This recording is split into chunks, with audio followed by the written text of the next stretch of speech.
नमस्कार दोस्तों, मैं प्रेम सागर बायोलॉजी ट्यूटर। आज हम लोग प्रोकैरियोटिक्स एंड यूकैरियोटिक सेल्स के बारे में समझेंगे और इनके डिफरेंस को समझेंगे। On the basis of presence और absence of organized nucleus, two type of cell have been recognized. These are prokaryotics cell and eukaryotic cell.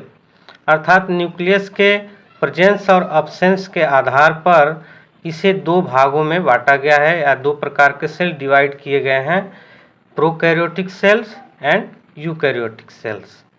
जैसा कि प्रोकैरियोटिक सेल्स के बारे में हम लोग समझेंगे। प्रोकैरियोटिक सेल क्या है? तो प्रोकैरियोटिक सेल्स ग्रीक वर्ड के दो शब्दों से मिलकर बना है।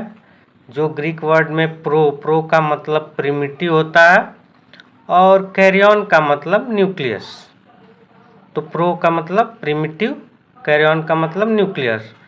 तो ये ग्रीक वर्ड में जो प्रिमिटिव का मतलब जो होता है बहुत ही पुराना या प्राचीन या फिर जो नॉन डेवलप होते हैं, और कैरियन का मतलब न्यूक्लियस। इसका डेफिनेशन है the lack of well organised nucleus. Organism composed of prokaryotic cell are commonly refer to as prokaryotes. अर्थात जिसमें न्यूक्लियस का अभाव होता है, वेल ऑर्गेनाइज्ड न्यूक्लियस नहीं पाया जाता है। Organism composed of prokaryotic cell, और जो ऑर्गेनिजम्स, जो जीव प्रोकैरियोटिक सेल से बने होते हैं, ऐसे सेल्स को या ऐसे जीव को हम प्रोकैरियोटिक्स कहते हैं।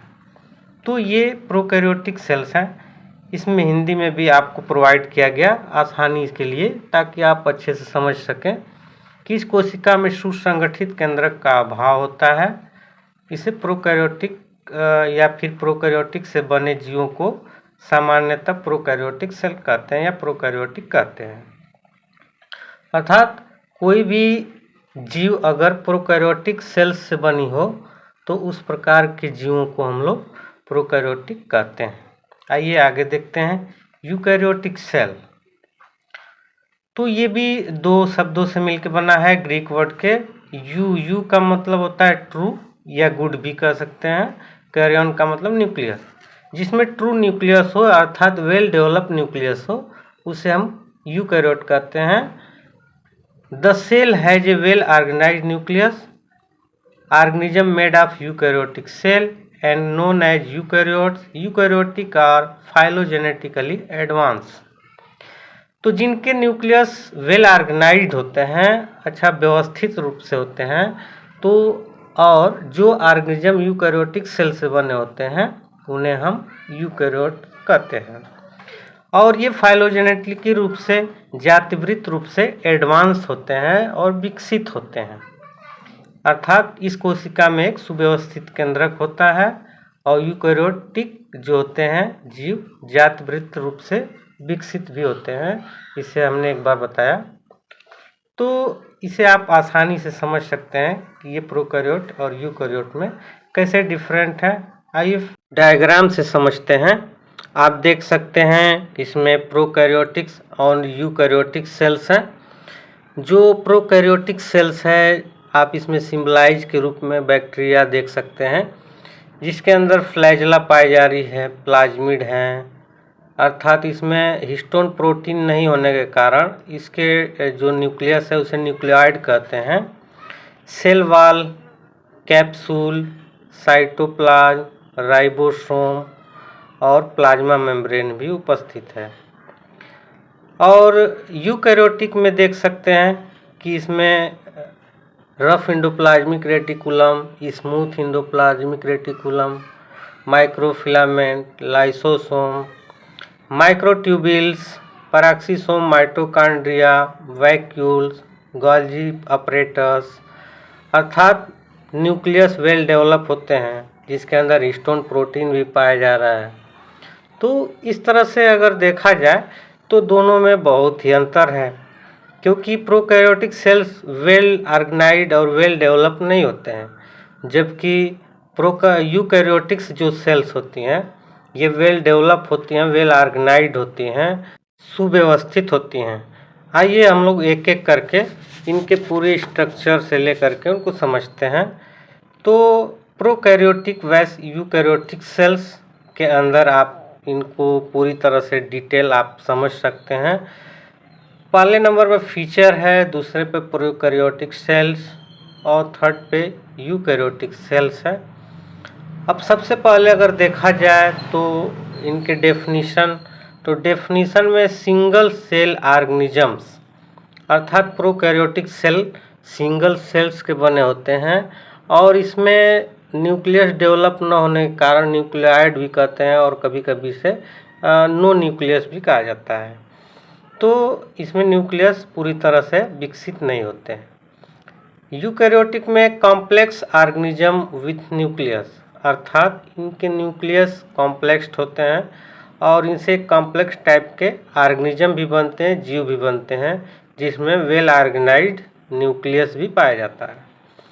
एग्जाम्पल के रूप में देखा जाए तो प्रोकैरियोटिक के एग्जाम्पल में बैक्टीरिया है, आर्किया है। आर्किया का मतलब भी होता है कि प्राचीनतम रूप से या फिर जो सबसे पहले आर्किया बनी, तो और दूसरा एग्जाम्पल बैक्टीरिया है। यूकैरियोटिक में देखा जाए तो एनिमल आ जाते हैं, प्लांट्स है, फंजाई है।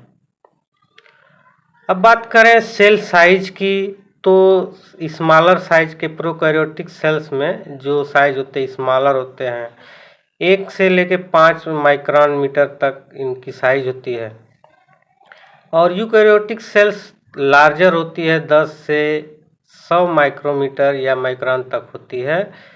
माइटोकॉन्ड्रिया की बात की जाए तो माइटोकॉन्ड्रिया प्रोकैरियोटिक सेल्स में एब्सेंट होते हैं और यूकैरियोटिक में प्रेजेंट होते हैं। यूकैरियोट में इसे पावर हाउस ऑफ सेल भी कहा जाता है। साइटोप्लाज्म को देखा जाए तो present site of metabolic process ये प्रेजेंट होते हैं और यूकैरियोट में भी प्रेजेंट होते हैं। ये ऑर्गेनेल्स में होल्ड अर्थात ऑर्गेनेल्स को प्लेस्ड करने में महत्वपूर्ण भूमिका निभाता है। उसी तरह एंडोप्लाज्मिक रेटिकुलम प्रोकैरियोट में एब्सेंट है और यूकैरियोट में प्रेजेंट होते हैं। आगे हम लोग देखते हैं प्लाज्मिड। तो प्लाज्मिड प्रोकैरियोट्स में प्रेजेंट होते हैं। स्मॉल सर्कुलर डीएनए जिसको हम लोग कह सकते हैं, इसमें सर्कुलर डीएनए पाया जाता है प्रोकैरियोट में। और यूकैरियोट में जो होते हैं इसमें प्लाज्मिड कभी कभार पाया जाता है, रेयर कंडीशन में, अर्थात फंजाई एंड प्लांट्स में रेयर कंडीशन में ये देखने को मिलता है। नेक्स्ट है न्यूक्लियस प्रोकैरियोट्स में एब्सेंट होते हैं और यूकैरियोट में प्रेजेंट होते हैं।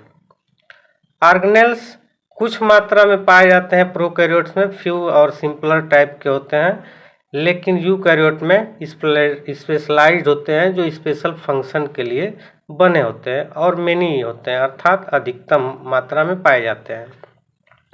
डीएनए स्ट्रक्चर की बात करें तो प्रोकैरियोट में सिंगल होते हैं और सर्कुलर क्रोमोसोम अर्थात सर्कुलर डीएनए पाया जाता है और यूकैरियोट में मल्टीपल डीएनए होते हैं और लीनियर क्रोमोसोम पाए जाते हैं, लीनियर डीएनए पाया जाता है। राइबोसोम की बात करें तो राइबोसोम 70S राइबोसोम होता है और यूकैरियोट में 80S राइबोसोम पाए जाते हैं। लोकोमोशन अगर देखा जाए तो लोकोमोशन में जो प्लांट या फिर यूकैरियोट प्रोकैरियोट में सिंपल पाए जाते हैं, इनमें सिंपल लोकोमोशन होता है या सामान्यतः फ्लैजला के माध्यम से ही मूवमेंट होता है। अगर आप देखें बैक्टीरिया तो वो मूवमेंट फ्लैजला के माध्यम से ही करती है।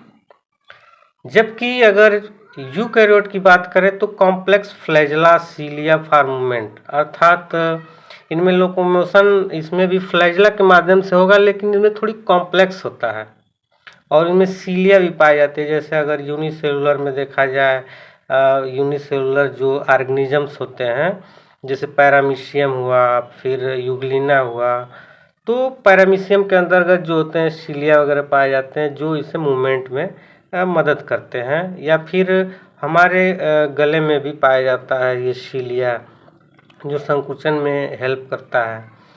तो इस तरह से ये लोकोमोशन में भी एक इम्पोर्टेंट भूमिका निभाते हैं।